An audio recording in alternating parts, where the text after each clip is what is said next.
పేరు రాజనరసింహ, ప్రజాకళ మండలి.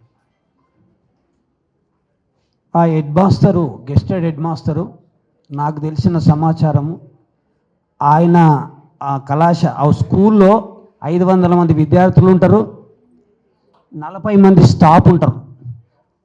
ఆయనను పట్టుకొచ్చి లాగి నేను వీడియో చూసిన, అందరు ఆ విద్యార్థి కాళ్ళు మొక్కిస్తుంటే ఒక్క టీచర్ కూడా స్పందించలే.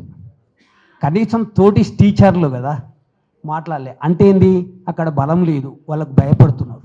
ఆ బలాన్ని మనం ఇవ్వాలని. అట్లాగే మొన్న 25 నాడు నేను బుక్ ఫేర్కి వెళ్ళిన, ఆ మేయర్సీని కలిసిన, మన యాకూబ్ సార్ను కలిసిన, వేణు సార్ను కలిసి వచ్చిన. 29 నాడు దాడి జరిగింది, నేను వీడియో చూసిన. ఇది అత్యంత అమానుషము. వేణు సార్ దాడిని కూడా నేను ఖండిస్తూ, ఇప్పుడు ఏం నడుస్తున్నదో నేను చిన్న పల్లవి వినిపిస్తా.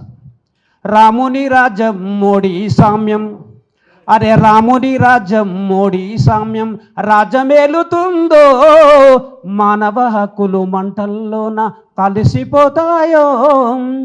రాముని రాజ్యం మోడీ సామ్యం, రాజమేలుతుందో మానవ హక్కులు మంటల్లోన రాలిపోయాయో. ఈ మానవ హక్కుల కోసం ఈ సమూహ సంస్థ కానీ ఎవరైనా ఏ కార్యక్రమం చేసినా ఓ ప్రజాకళా మండలిగా ఈ బ్రాహ్మణీయ హిందుత్వ భావజాలాన్ని ఖండిస్తూ మీ అందరి ముందు నేను పాటనై ఉంటానని చెప్తూ ఈ అవకాశం ఇచ్చినందుకు ధన్యవాదాలు.